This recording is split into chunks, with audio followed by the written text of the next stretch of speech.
Second, rediscovering Lutheran Choral repertoire from 1500 to 1800. Ms. Hannah Engwall currently teaches K through 2, advanced music theory, and choir at Mount Hope Lutheran School in Casper, Wyoming. Please welcome Ms. Engwall.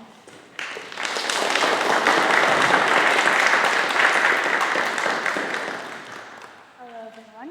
What I'm talking about today is early Lutheran choral music, mostly because it's something that over the past few years I've really grown to love and appreciate as being part of a Lutheran classical school. The school I teach at Mount Hope already has a very strong background in Lutheran music, so going as a teacher to that school was like a dream come true for me, because as a musician I really appreciated the rich musical Lutheran heritage at that school. And going there, I was able to learn a lot more about music and some of the composers that made Lutheran music what it is today. So today, the goal of this presentation is to share with you a few of the historical figures that made Lutheran music great and set the standard for what compositions are like in settings especially. And then the second half of the presentation, after the historical portion, is to explain how you can make a lot of these scores usable making them now. So, let's get started with a little bit of background on why we should be teaching students this sort of music in this place. The music that I'll be sharing with you today is at the highest level of compositional musicianship of any music I can think of. And not only is it musically beautiful, but it's drawing the best out. So it's a win-win both from an artistic, musical side and from a theological side. It has the best of both worlds. So when I teach the students at Mount Hope these things, I know that I'm giving them the very best.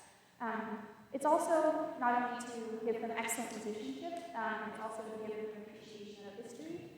So when I'm teaching pieces to the students, the names written on the piece, like Walter or Victorious or Edward, these are almost like their friends after the students are singing their pieces. They get to know the style, and rather than reading about real historical figures, I'm teaching them to understand history by showing them the history and being part of the teaching that history on. Last reason why it's wonderful to give students these pieces to learn to praise God, it's teaching them to internalize and memorize God's word when they sing these pieces. And when they walk away from a concert, I mean, the applause is great, but it's better that they walk away having memorized something beautiful. So, I don't know how many of you are already choir directors, it might be helpful if you could just raise your hand. Alright, so there's quite a few. That's wonderful. I hope that some of these resources will be useful for you, especially in bringing early through choral music into your school or congregations. So, I assume all of us are musicians, and this is the building block of the Lutheran pieces I'll be sharing with you today. Now, the pieces that were written several hundred years ago are available digitized, and we'll be walking through some ways to make that search engine seem a little less daunting, and give you some ideas for where to look for these things. Let's start with some composers to get to know as you start researching this type of music. So the first one on your packet that I'd like to bring attention to is Johann Walter. He's the first cantor of Lutheran. So a lot of what we think of as Lutheran music stems from him. He set the standards for what kind of music we have today. Let's talk a little bit about his life. When Martin Luther was 995 BC, he was singing in Elector Frederick's Fort Chapel Choir. So I'm sure he's aware of the service happening in Wittenberg at the time. He later became Luther's close musical companion. He spent 3 weeks in Wittenberg working with Luther to help develop the Deutsche Messe, or the German United Service. Luther wanted to make sure he got the music right. And so he brought in Johann Walter, who had experience singing and composing, to help him with that project. Another work that he composed was mainly Luther's hymns. So that's the Geistliche, the songbook line, or the spiritual songbook. We'll talk about that in more detail later, but I just want to mention that it is the 500th anniversary of that book. It's a pretty special time. Where he spent most of his life was not in Wittenberg, actually, but in the nearby city of Victoria. It wasn't that far away, so he was still able to be close to our But he went to Concordia to be the music teacher at the Latin school there. He had over 170 boys that he taught music, and he was also responsible for making sure that the theology of the music that he taught matched. So that school kind of became this starting point for all the branches of the music that came out of that. A few branches we'll talk about later, but one of them was Michael Gregorius. His father went to that school, and then the teacher Heinrich Schütz went to that school. So you can see how Torgau and Walter's influence there really spread over many generations of the music to come. Not only did he teach at Torgau, but he also spent a little bit of time in Houston. I'd like to tell you a little story about this. So, what I'd like to know is asked him to come to Dresden. He wasn't an existing choir there, and it was Walter's job to get his choir started. So what he did was he sent out announcements to different universities of Germany, including the University of Wittenberg, asking for students to sign up to be part of his choir. So announcements went out, and Pastor Seward, who was the rector at the university, read the announcements, and a lot of students wanted to join. Only 19 were selected, so we had a very limited number of singers, but that was the number. We had 10 adult male singers who could carry like tenor and bass parts, and we also had 9 singers who were designated or like soprano. So G voices. These 19 singers, you could tell who they were because they got special garments to wear. They had these black robes, and it said "Beacon and Amnesty." So first we were doing that choir, they were doing those things to set them apart. And each day, Walter had them for an entire hour, just to teach them the music they would need to know for the services and participating in that Dresden musical way. So it was interesting to learn more about that, and just you imagine a choir being run at large. I would say 30, 40, but only 19. And we'll talk about what these 19 singers were able to accomplish musically and some of the pieces that Walter gave them to sing. Now, let's listen to what Luther has to say about music for a moment. He said before he had any children, that he wanted to teach any future children he would be blessed with music. Here's a quote from Luther. I speak for myself. If I had children, and found it within my power to do so, I would insist that they study not only languages and history, but also learn to sing and become acquainted with music and the entire field of mathematics. That was what he wrote in 1524 to the councilmen of all cities in their plans. Now, he did have children at 16. And I want to read you a quote that he gave in 1542 after having had some children, and see what he says now. So, in 1542, he sent a letter to Marcus Vogel, who was the superintendent at Torgau, and he said, I'm sending my son Hans to you, so that you may add him to the boys who are being drilled in grammar and music. And tell Johann Walter that I pray for his well-being, and that I commend my son to him for learning music. For I, of course, produce theologians, but I would also like to produce grammarians and musicians. So Luther knew that it was important for his own son Hans to get his musical training, so he sent him to the very best when Hans was about 16 to receive this training from Walter.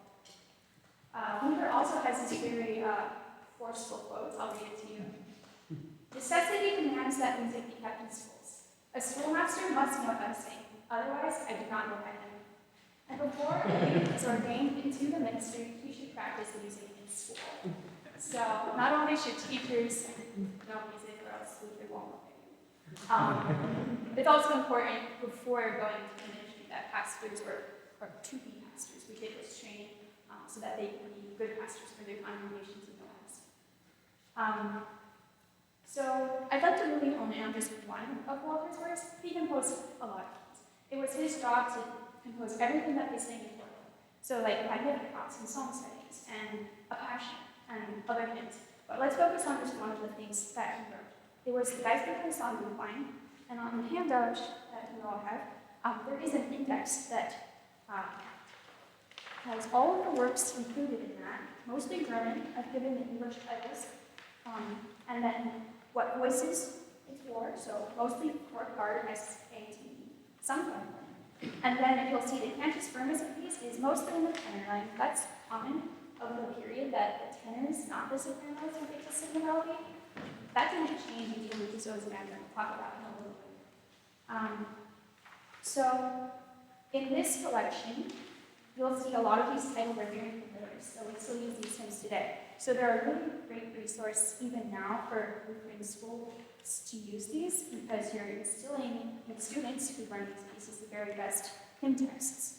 A few of these hymn texts, as you'll see, aren't available in LSA or even TLH for some. So Walter's hymnal is referenced as WH for some of those, and you can find texts there. I'd like to draw your attention to the very first piece, Now Do You Pray God the Holy Ghost.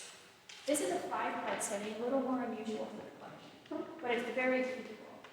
One of the things that sets Walter apart as a compositional genius is his ability to imitate a melody in different voices. So what he did in this Now Do You Pray God the Holy Ghost, or To God the Holy Spirit, Let Us Pray study, is every voice of the 5 that he used sounds like as the melody. He imitates it in all 5 of them as they arrive, one after the other. But only 2 of them do. Only 2? Yes, 2. So 2 of them are singing normally at the same time. That's again. So he has the altos and the tenors. Altos first, then the tenors come in. Staggered singing this melody. Sometimes it's staggered measured, so it's not but it is not at all. So I would like to share with you a recording of this one study here, 5 parts as the enter for the hymn. And if you listen to this alto and tenor, you should be able to pick out the melody. This recording that I'm sharing with you was recorded by Pastor Richard and my students singing.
Those were about 20, I would say another 20 of them I was 7, well, at that in 5th grade through,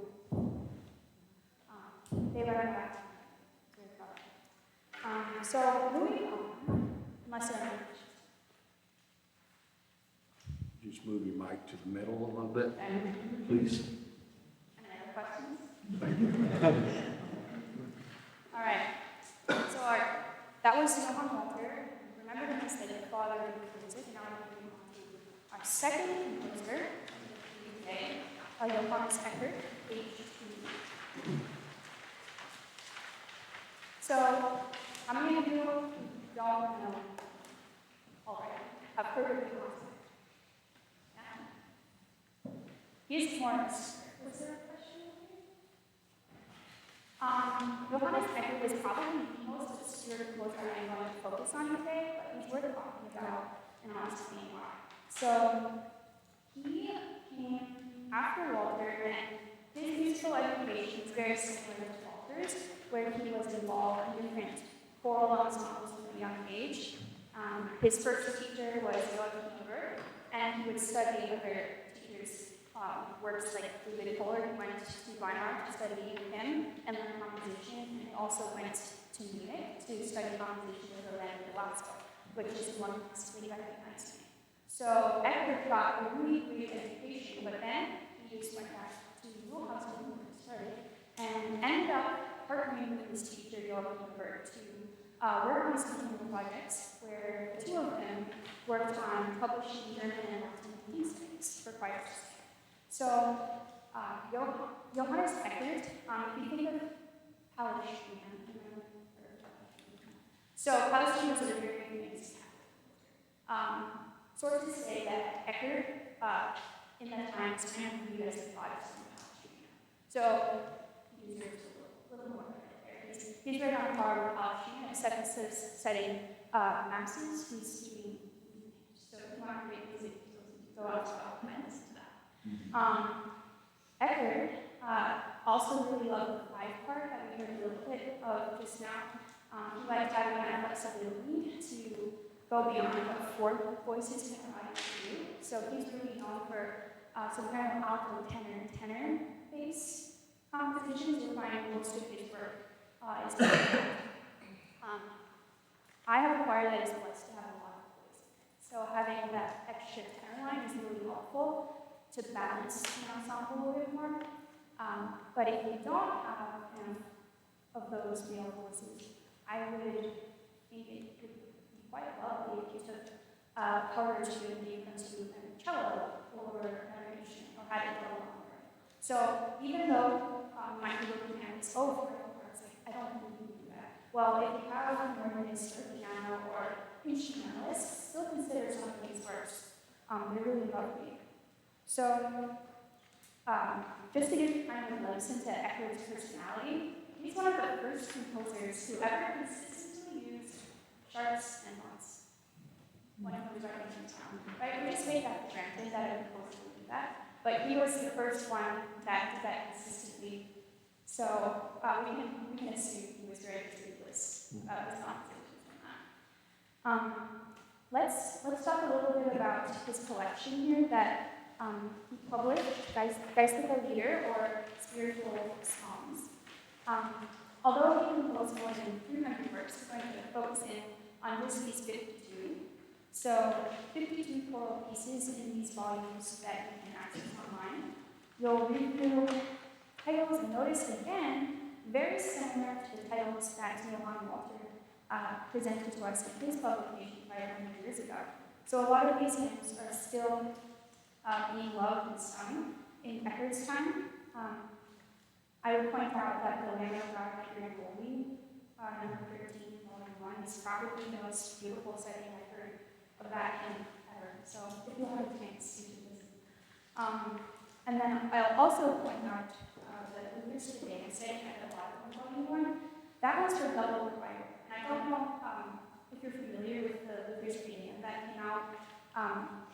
Jonathan Russler, a cantor in Boston, wrote out the accompaniment for that, and that's taking the Te Deum setting that Luther himself wrote a versified version of, and it's splitting it between two choirs or two parts of the congregation.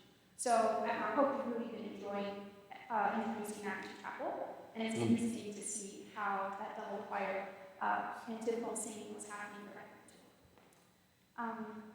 I'd like to share with you one of Eckert's pieces that I enjoyed having my students learn. It's the From Heaven Above the Earth to Come. We sang that at Mount Hope for an Advent service. And here's one of the inner verses from that. As you're listening, remember that you're listening to 5 and 16, which gives the composer the ability to have certain voices brought in and re-entered and allows the texture to just be more expansive. So you can listen to those different and consistent voices too.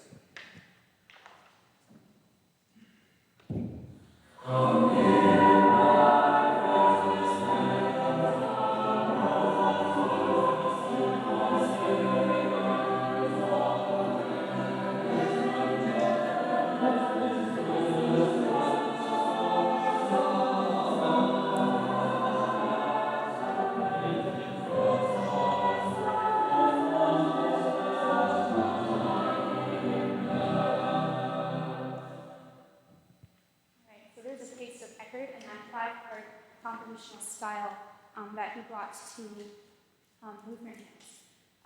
As a musician, Edward was an excellent composer. We talked about the studies, but he knew where to put his talents to use. He knew that the goal of all of his learning and his expertise in composition deserved to be applied to Lutheran hymns. And so that's what we see in his Geistlich every year here. Let's take a look at one more composer. Page 4, Michael Praetorius. If you know the hymn how it goes, that's Praetorius's. So I bet all of you, without realizing it, already knew about Praetorius. Praetorius was the son of a Lutheran pastor, and being a pastor himself was actually near and dear to his heart. He considered becoming a pastor, and it was one of his regrets in life that he never did. Instead, he dedicated his life to music, which I'm very glad he did. At the age of 16, sort of was on this musical track. He was hired to be an organist even while he was still a student, and he never stopped.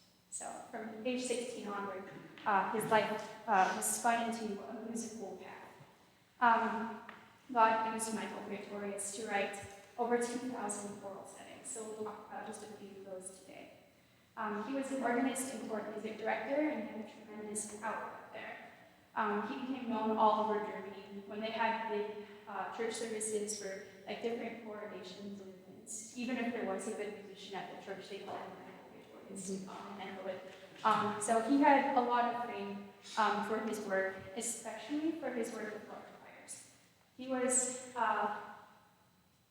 the type of man who liked to have 4 choirs at once, not just one. So he would have them spread out all over the church in different places, in balconies, front, back, side. He has a lot of works for 16 voices. So if you thought 5 was impressive, just imagine 16 different parts happening all at the same time. That's Michael Praetorius. And that instruments as well. So with Michael Praetorius' tremendous output, you think, oh, well, maybe none of this is really accessible to us. I can't do 16. I don't think anyways. But Michael Praetorius was smart enough to realize that he was truly blessed to have a course succeeded, and that the average congregation school really didn't have that available. So he said in one of his prefaces to a smaller collection of works for limited voices, a few volumes of the Lyceum or the New Design, is that I have composed these for 2, 3, 4, 5, 6, or 7 in hopes that this will be more manageable. Now, 7 versions, like 2 yes. So we'll talk about some of those 2 and 3 part works in this collection of the Lyceum. He called the collection Lyceum or the New Design to let people know where his music was from, not from pagan movies or inspiration. He wanted people to connect what he was writing to David and back to musical heritage. So the New Lyceum is a collection of 9 volumes. Each one has hundreds of pieces. If you sang through one piece every Sunday of Michael Praetorius' works, it would take you 33 years to sing them all. So we're just going to focus in on one volume of these Lyceum, the 9th volume, which is one of those volumes that he specifically wanted the smaller voices to take a look at so that they can use the music. So you'll see here we have multiple settings. So 1 and 3 of Savior of the Nation's Time has 2 sopranos. He has 2 tenors. And you'll see his pattern continues, where what does he give? He gives options. So that people with different kinds of choirs or options in their small village could still use excellent music. And for us today, we have any more options. Because we use those of an excellent species to use for so think of that also, how some of these things can be more flexible. And again, if you had only one part really close to, one part for singers and one part for musicians, that would be really as well as a kind of track. So think about options of these, what they could do, and also find consistency. What are we looking at? The same sorts of hymns that we started out close to more, but the consistency is there. They all value these very things. We're going to listen to one of my favorite pieces. This is going to be part of the word steadfast, and it's for soprano, alto, and bass. So the three parts are going to imitate each other, and congrats, sometimes not singing with the others, and congrats and the rest. So listen to imitation pieces and the fun he has with musical lines instead.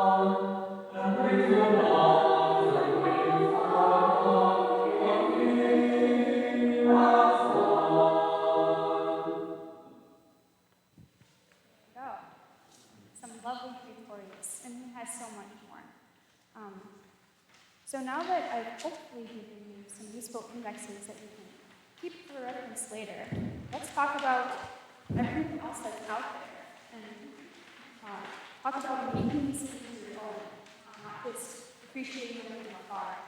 Are there any questions before we continue? Well, part 2, creating goals for practices. So we're going to be discussing some of the practical issues here as you think about maybe you really love one of these pieces that are here or that you saw on the list and you'd like to make your own. How is this time? Well, it turns out you have wonderful. You have access to more music than probably anyone else in any age has access to. You can go online and find almost countless pieces from all time periods, all musical styles, all composers, all available at the button. Now that sounds really good, also sounds really good. So I'm trying to focus on breaking things down so that you don't get lost in the middle of what's out there, and you can find things that will be beautiful for your Lutheran soul. So 2 places, first, that I like to go for finding scores. International Music Score, Library Project, and that's a key music and already did that. So this is kind of like the Wikipedia of music. If you go on there, you can search for any genre, any composer, any title, 700,000 pieces available, all public. So when you go on that, you're not necessarily going to find Lutheran things easily unless you know where to look. But there are a lot of Lutheran works available on IMSL. The other one that I really like, Choral Public Domain Library, CCL. That one specializes specifically for vocal music, so if you know that's what you want, it's already eliminating all the piano or anything else for you. So when you go up here, you can even search by hymn type, which is very handy. You can press the word, and it will give you 20 settings on my quarters. It's like that. Some of them are better than others. When you search that, you can also search like voicing. So imagine your choir had lots of altos or something. Okay? You could do soprano, alto, alto in the same select track, and all of the results that you will be able to search for then will be appropriate for the choir that you have. So it really helps make searching for these a little easier that way.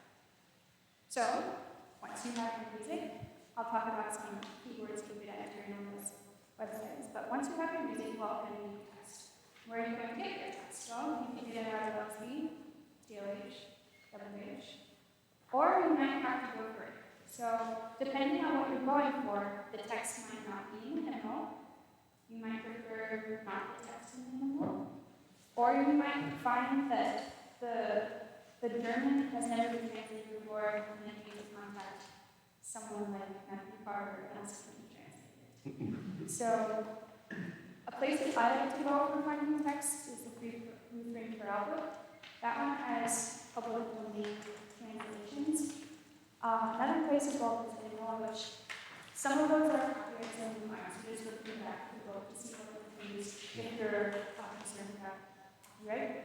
And then hymn.org just has a lot of basic hymnals that have all been uploaded, and you can search through many different hymnals and try to find a text or something if you're looking for something specific and put it on hymnals. So we talked about good places to look for music, good places to look for Lutheran texts, and so now we need to join those together. So music notation software is kind of like the word document of musical composing. When I first heard about it, I almost couldn't believe it existed, right? I had been writing everything out by hand in college, and I almost thought, well, this is like using a calculator. It's too easy. But then I realized it does save a lot of time. MuseScore is what I use. There's other ones like Sibelius, Dorico, Noteflight, Finale. So MuseScore is not the only option out there for your software, but it's something that I'm familiar with and enjoy using. So I'll be referencing that. I give you a little screenshot of the things that MuseScore has to offer. So you'll see that there are all these different tools you can use to input music. You click where you want the notes to go, you type your lyrics underneath, and it's as easy as that. So it takes a while to copy note by note. It takes even longer if there are 5 notes. It's increased, multiplied there.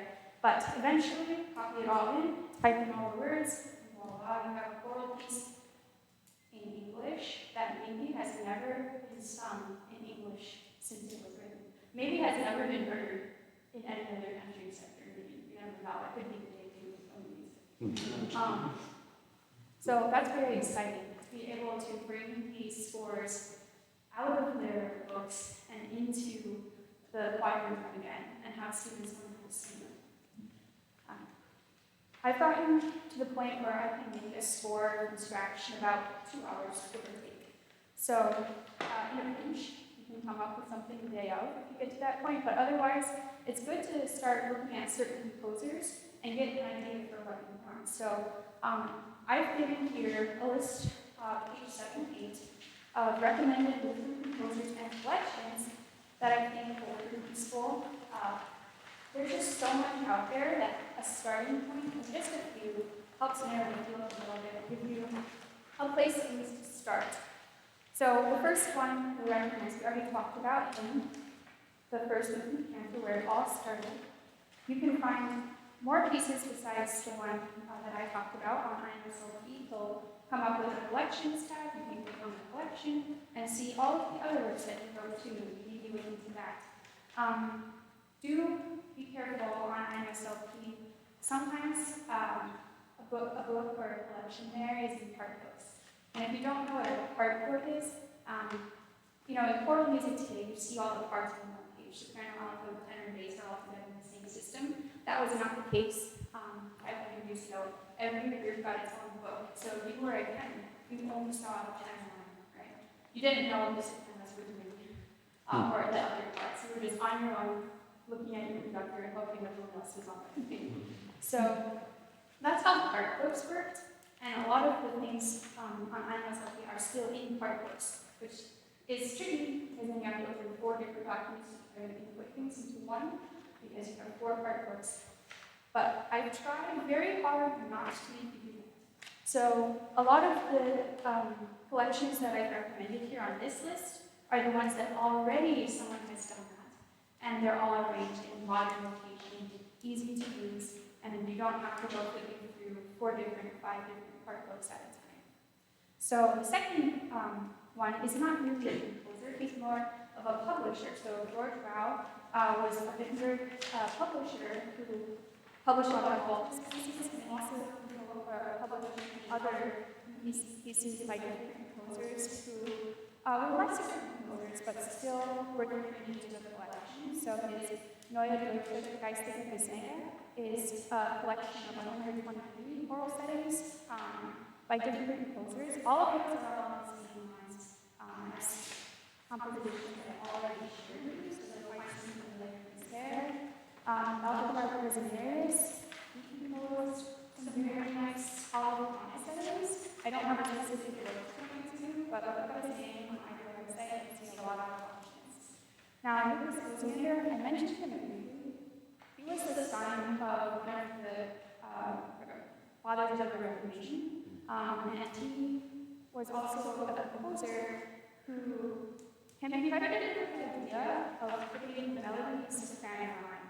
So if you wonder why the vocal technical that the sopranos get to sing melody all the time, well, that's because it was never realized that the average person couldn't hear the melody because of the tenor, unless they were skilled or trained to listen to that. And so it helps them make things more understandable that the average has he put it in the soprano. So this also is a great benefit for choirs today, where you might have some sopranos who really just have to sing melody. So give them something in this, they'll be happy.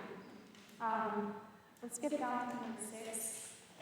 Adam was a couple singer, very well-known name. He composed some very nice tunes. So I want to highlight those because a lot of times the piano is a nice way to introduce younger students to something harmonic versus like a harmonic setting. It gives them a taste singing their own notes of the students. So look at him for pianos. Hans Hostler. I gave 2 collections here and they could go together. One is the polyphonic version, more complex. One is the monophonic version, a little bit more chronological, where it's 4/4/4. So if you're looking, you want to alternate verses of something and you like to compare things, so you can go back and forth between those collections and find some good options. We already talked about multiple. Let's go down to number 9, iron shoots. The one thing I listed here is Rebecca Salter. He has so much fun, but I chose this one because it has a lot of Lutheran hymns in it already. It sounds like it's a Psalter, right? But it's actually all of the Lutheran hymns that were associated with the psalm that iron shoots included, and then also the other 150 that didn't have hymns. So you can find all the songs there, many of them as well. An interesting story about why he composed this Becker Psalter collection is to cope with his grief after his wife died. So he turned to the Psalms and repeated this to find consolation in God's word. Number 10. Johann Arnstein composed a canticle, which is kind of like a hymnal, but a little fancier. So if you want your students to challenge to sing more than what a regular hymnal study has to offer, go to that and you'll be delighted with the few little 16th notes and runs that he includes. Let's get down to Johann Kruger. I'd like to talk about him for a moment. You probably recognize his name from many hymns paired with Paul Ehrhardt, as the two of them work together very closely. His hymn compositions are excellent and very accessible, very simple, and an easy starting place. So if you like something that is true SATP, go to Kruger. A lot of his pieces are written also to have violin descants. So if you're one of those people who dreams of language, you can have a descant or a dance. Look it out there, and he already has a connection to pick one, so they're great. Something that I recently discovered about in 2013, Gustav Graupner, he was a contemporary of Bach. So Bach certainly set the bar extraordinarily high for his cantatas, but it wasn't the case that he was the only one writing cantatas. Though his are the finest, he is one of many composers of that era. And a cantata typically has many movements, and Bach would typically end his with a chorale. And so other composers also did this, where they would include a chorale in their cantatas. So Gustav Graupner has more than 400 cantatas, at least. So you can find that many chorales that close off his cantatas. So if you're already well versed in Bach chorales and you'd like to branch into the development of chorales, you can try that as well. Finally, we'll just discuss Bach. A lot of the Bach out there, his major works, are not accessible for smaller ensembles. So for the sake of focusing on what can be used for school children, let's just talk about his chorales. He wrote over 400 chorale settings again to accompany his cantatas, and you can find all of them in a searchable format. You can look for a specific tune, let's say, that you want, at BachClass.com. So I highly recommend if you're looking for something just a step farther than you to go look there as well. So hopefully that list kind of helps narrow down the field of what collections or men to search for when you're looking for really good options for congregational or students to sing. One final note is bachchurch.org. This website is a collaboration of Pastor Richard, Mr. Nathaniel Hahn, Miss Anna Hahn, and myself. We started this so that when you look at all this and you say that sounds like a lot of work, I don't have time for that. Well, you can actually take what we've already made this season. So it's already PDF form. You can click on it and use it. It's all free. Wow. There's currently 44 pieces available on the collection, but more are added every couple weeks. So if you want to subscribe to that, you'll get something sent, some lovely cookies to your inbox. And not only does it have a PDF for free, it has a very professionally made recording of the piece. You can listen to what it sounds like, so that if you're not one of those people who just look at a piece and like, oh yeah, it sounds like that. You can actually listen to it. It also has very helpful part recordings, so just separating out the four parts of most of these pieces. So if you're a struggling alto, let's say, and you just want to hear that, click play and it's your turn. So for all of those pieces, it has those features, and Bach also has a lot of other amazing resources as well. So I'd encourage you to go online and take a look at that. At this time, I covered all the material I wanted to, and I would like to take any questions you may have. Yes, How often and how long do you rehearse with your students? that's a great question. So the students at my Hope have choir every day. For the upper level choir that I'll direct, we have a half-hour rehearsal every day. There's also a middle level choir, also half an hour a day, and there's the lower level that has 15 minutes a day. At the end of the week on Fridays, they have a combined choir time as well, where they work on a group piece with all of the singing it. It works out very nicely to set in the middle of our day. It's always after lunch, gives them a nice break in the middle. Yes. If you have a group of students who haven't necessarily had a ton of musical experience before, or don't seem to exhibit a lot of interest in music, what do you recommend as a teacher, either exposing them or getting them, more interested in that? Getting them to want to build their vocabulary. Yeah. I would say the first step is school has to have chapel for this to work, right? And you have to be singing these hymns in chapel and already loving them before you come to this. So part of what makes this work at Mount Hope is the students do have daily chapel where they are singing a very limited amount of the best hymns.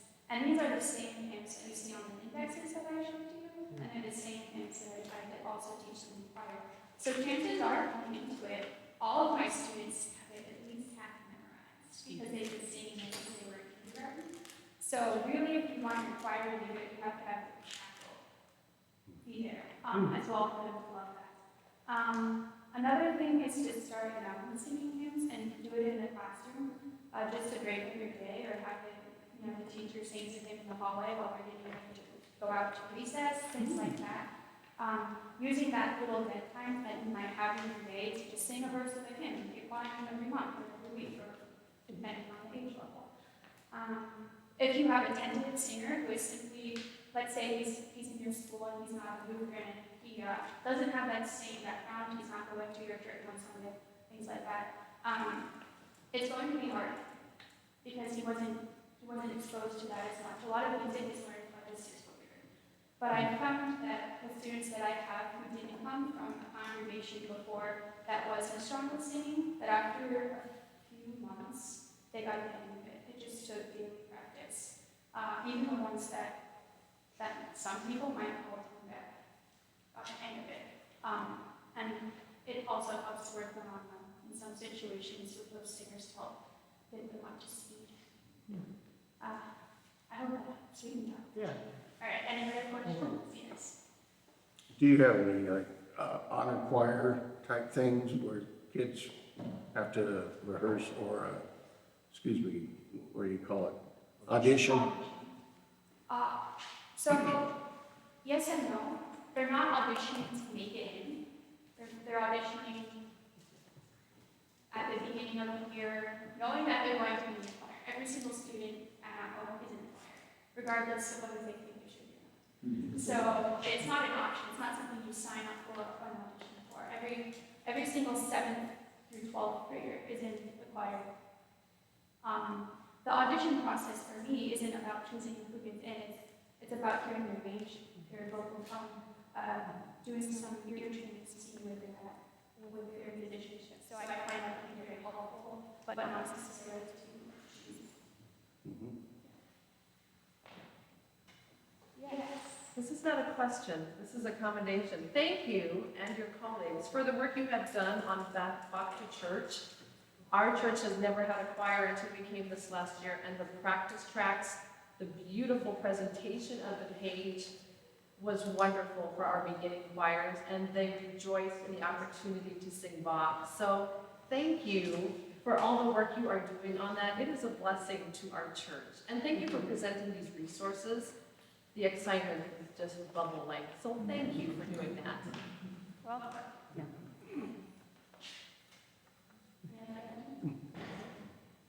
Does the quartet have something to sing to us? we should organize a clandestine concert. Yes. Some of the NECs that you referenced, are they, when you do searches, are they in the German or Latin or? Yeah, you should English. search in the original language text that you're looking for. So I've learned that the hard way. I think in my importance did not I guess. So, if you need to know that German happens to be used, whether it's German or very good question. Thanks.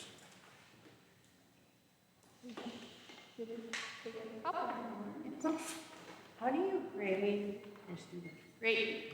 All right, so I do get grades in art, but they're mainly based on participation in work and arguing. Most of it is based in 16, and I love it, and I memorize it, and go up to concerts and all of that. So as long as they're participating and doing well in their soul and using their voice, trying out new things even if it makes them uncomfortable and doing the best, then they get it. So what if you had a student who didn't want to be there, or like how would you grade them on that? Well, Or didn't show up to a concert and then you lose a part okay, so or a half a part? the concert is an easier question. First off, they just get a room experience and do what you said and sign an agreement. Like Produce it by a letter? So as far as just not wanting to do it, I've never dealt with that before, and it's not as much as you show how it is and how they are as a student and fix that. Yes. So you are just a like do you teach general music at all, like it, or you just course? So I teach the general music for the I also teach advanced music theory for the high schoolers.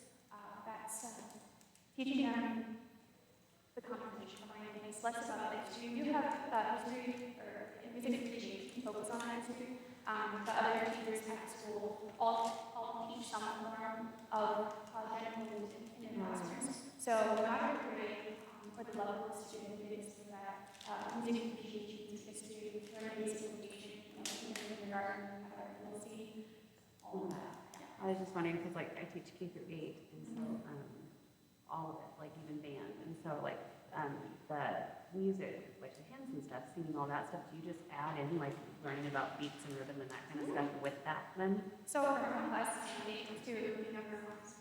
I spend time, a few months doing note-reading. I've been doing a lot of things. I also like the just talking. You know, Bach learned by from and talking on his Bible. However, this is but when the students talk with me, they start to listen. Why is there not? What does that look like?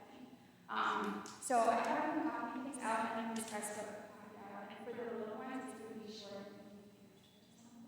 But then talking about what you see there, and I do teach them this, like, the vocabulary they need to know the answer to those questions, so that they're learning what the vocabulary is in the middle, and it's very easy to see in the chart.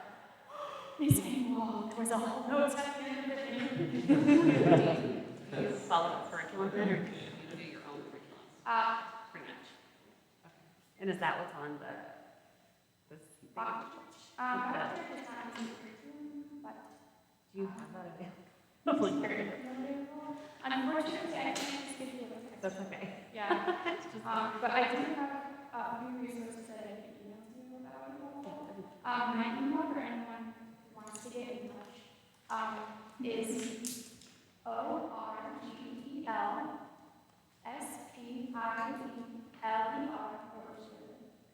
At what? outlook.com. It's orgelspieler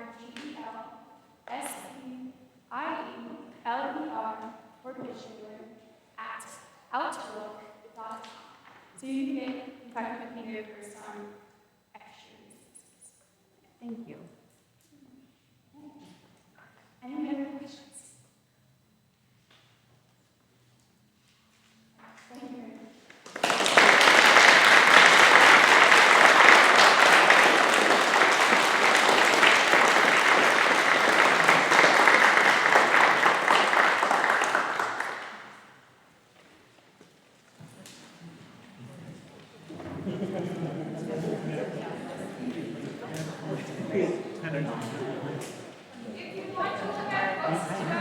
They're over here. I need to show the presentation document. Okay, yes?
So do you?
That's the question.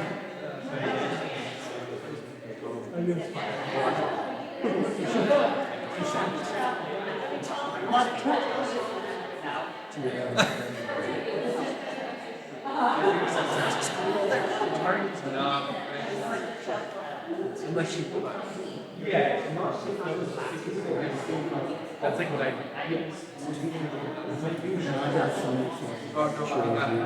The grade specific.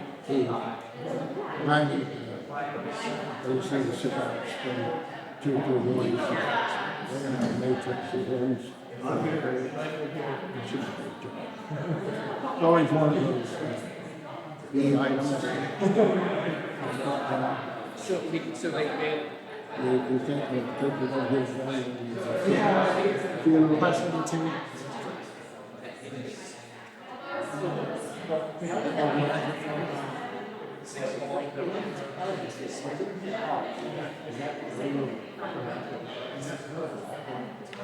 Yes. when the support. Well, it's already in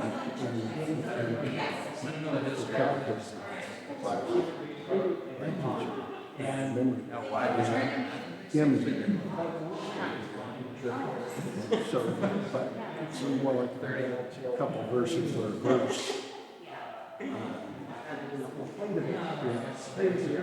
Although it's only been over the course of 3 or 4 weeks.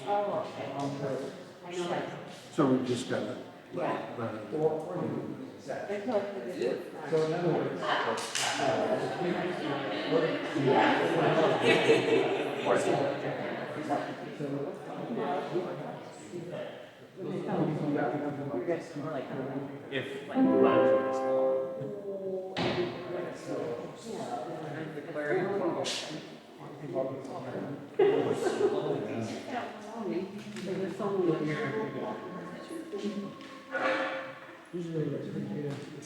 What?